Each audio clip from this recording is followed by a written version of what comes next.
تو اس وقت مفتی حماد صاحب کی جو تقریر ہوئی تھی تو وہ جو شیر بہار تھا سمجھ رہے ہیں آپ، وہ ڈھونڈنے پر بھی نہیں ملا بعد میں لوگوں کو، کمیٹی والوں نے اسے ڈھونڈا کہ مل جائے کہیں، چونکہ معاملہ 2 بجا دیے تھے اسٹیج پہ، نہ ہمیں لے کے گئے نہ ان کو لے کے گئے، بولے یہ تو بچے لوگ ہیں۔ اس وقت جو تقریر ہوئی تھی اس وقت ہماری زبان سے یہ نکلا تھا، میں نے کہا تھا بڑے بھائی الحمدللہ اللہ کا فضل ہے، مصطفیٰ کریم کا یہ صدقہ ہے، اعلیٰ حضرت سرکار کا یہ فیضان ہے کہ یہ بات بیجا نہیں ہوگی اگر کہہ دی جائے کہ وقت وہ آنے والا ہے کہ ہندوستان کے ہر گلی کوچے میں ہر ایک بندہ مفتی حماد کو سننے کی خواہش کرتا ہے۔ نعرہ تکبیر، نعرہ رسالت۔ ارے رضا کی گلی کا جب کوئی بچہ نکلتا ہے، دشمنان رضا کا تب سوتا نکلتا ہے، یہی تو بات ہے۔ تو لوگ اب بھی کیا ہے نا، اب بھی کیا ہے، ہماری ہیلتھ ہائٹ، ہماری جو یہ پرسنالٹی ہے نا، دیکھ کر کے لوگ گھبرا جاتے ہیں۔ سمجھ رہے ندیم بھائی، ہمارے ندیم بھائی کی پرسنالٹی اچھی ہے ماشاءاللہ، لیکن کہیں کہیں لوگ جو ہے اسٹیشن پہ یا ایئرپورٹ پہ ریسیو کرنے آتے ہیں تو دیکھ کے گھبرا جاتے ہیں، بولے اللہ خیر ہی کرے گا۔ سمجھ رہے ہیں؟ تو اصل چیز کیا ہے، میں جو بات کر رہا تھا، بہرحال آپ کو اب چونکہ وقت کافی ہو چکا ہے تو آپ کے چہرے پر، آپ کے لبوں پر مسکراہٹ آنا چاہیے، آپ اتنے عمدہ خطیب کو سننے والے بالکل تیار ہے، تو آپ کے کان بھی کھل جانے چاہیے، آپ کا منہ بھی کھل جانا چاہیے، دانت بھی دکھنے چاہیے، آنکھیں بھی کھل جانی چاہیے۔ آخری بات سن لو ذرا محبت سے بولو اور عقیدت سے۔ تو آخری بات یہ ہے، میں کہہ رہا تھا کہ آیت کے دونوں حصوں پر، دونوں جز پر عمل کرنا پڑے گا۔ آیت کا ایک حصہ جب بھی لوگے دوسرا چھوڑو گے تو کمپلیٹ مومن نہیں بن سکتے۔ اب مسئلہ یہ ہے کہ لوگ یہاں پر یہ کہہ جاتے ہیں یار کہ کیا ضرورت ہے غوث اعظم کی، کیا ضرورت ہے صابر کلیری کی، کیا ضرورت ہے حضور خواجہ غریب نواز کی، کیا ضرورت ہے ولیوں کی، کیا ضرورت ہے اماموں کی، کیا ضرورت ہے اعلیٰ حضرت فاضل بریلوی کی، کیا ضرورت ہے مجاہد ملت کی۔ کہتے ہیں یار اللہ تو ڈائریکٹ دینے والا، اللہ تو ہر چیز پر قادر ہے، اور اگر تم ان بزرگوں کی بارگاہ میں جا کر وسیلہ پیش کر کے کچھ مانگو گے تو یہ شرک ہو جائے گا۔ کیا ہو جائے گا؟ شرک نہیں، شرک ہو جائے گا۔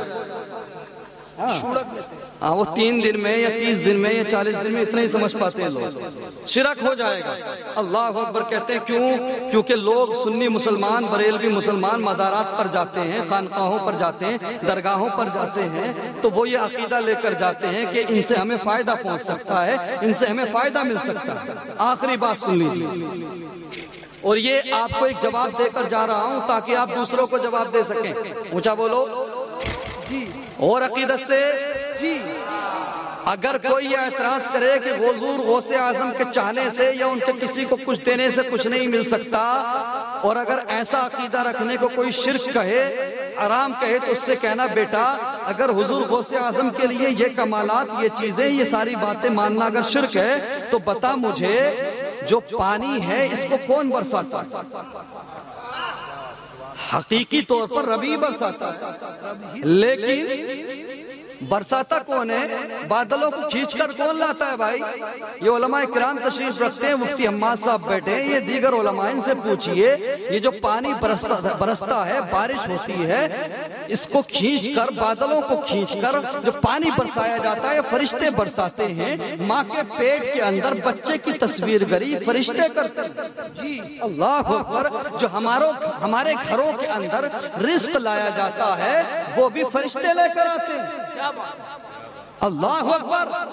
اما جب روح نکالی جاتی ہے نا، ملاقات تو ہونی ہے سب کی، ملاقات تو ان کی بھی ہوگی جو اپنی طرح کہتے ہیں، ملاقات تو ان کی بھی ہوگی جنہوں نے زندگی بھر پیمانہ گھر میں رکھا، پتہ لگ جائے گا جس دن نپیں گے احساس ہو جائے گا۔ اللہ اکبر۔ تو روح نکالنے بھی کون آتا ہے؟ فرشتہ آتا ہے۔ اب ایمانداری کے ساتھ بتائیے رزق دینے والا کون؟ اللہ۔ پانی برسانے والا حقیقتاً کون؟ اللہ۔ ماں کے پیٹ میں بچے کو جسم دینے والا کون؟ بچے کی تصویر گری کرنے والا کون؟ حقیقتاً کون؟ حقیقی طور پر کون؟ لیکن یہ سارے کام فرشتے کرتے۔ پانی فرشتے برساتے ہیں، گھر میں رزق فرشتے لے کر آتے ہیں، روح فرشتے نکالنے آتے ہیں، رزق گھر میں فرشتے لے کر آتے ہیں، ماں کے پیٹ میں بچے کی تصویر گری فرشتہ کرتا ہے۔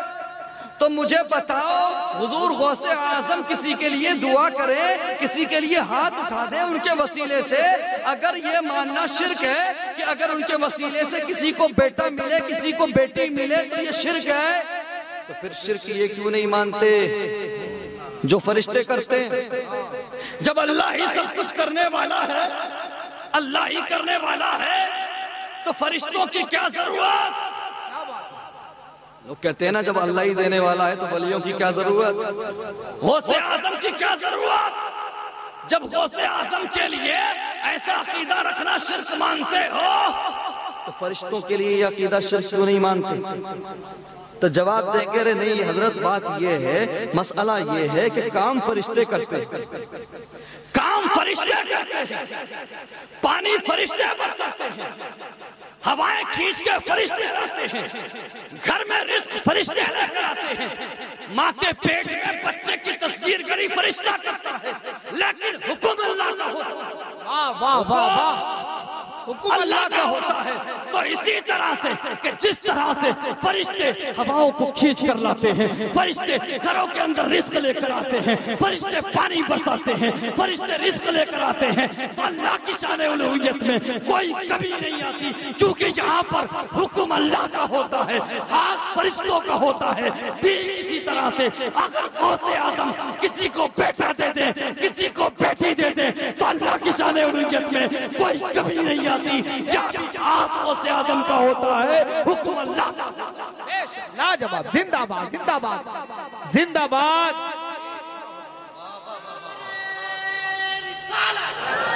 ماشاءاللہ، اللہ سلامت رکھے۔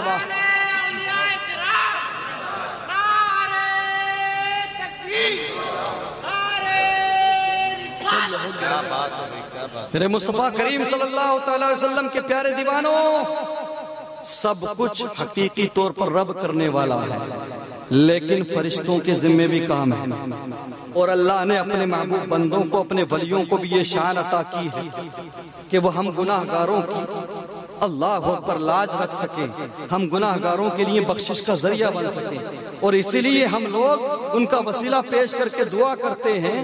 لوگ کہتے ہیں کہ اللہ سب کی سنتا ہے، بھائی سب کی سنتا ہے لیکن مانتا کسی کسی کی، تو جن کی مانتا ہے ہم ان کا وسیلہ پیش کرتے ہیں۔ ہم نے دیکھا ہے، آپ مجھے ایمانداری کے ساتھ بتائیے، آپ دعا کریں اور حضور مجاہد ملت کے شہزادے دعا کر دیں یا نواسے دعا کر دیں، کیا برابر ہے؟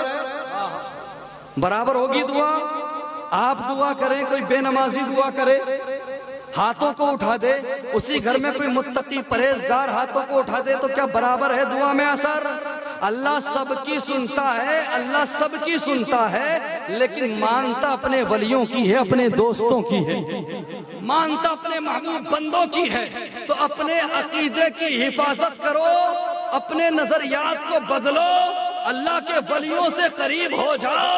یا ایھا الذین آمنوا اتقوا اللہ وکونوا مع الصادقین، ایمان والو اللہ سے ڈرو اور سچوں کے ساتھ ہو جاؤ، نماز پڑھو، قرآن پڑھو، حج کرو، زکوٰۃ دو، اپنے دل میں خوف خدا بھی بساؤ، عشق مصطفیٰ بھی بساؤ۔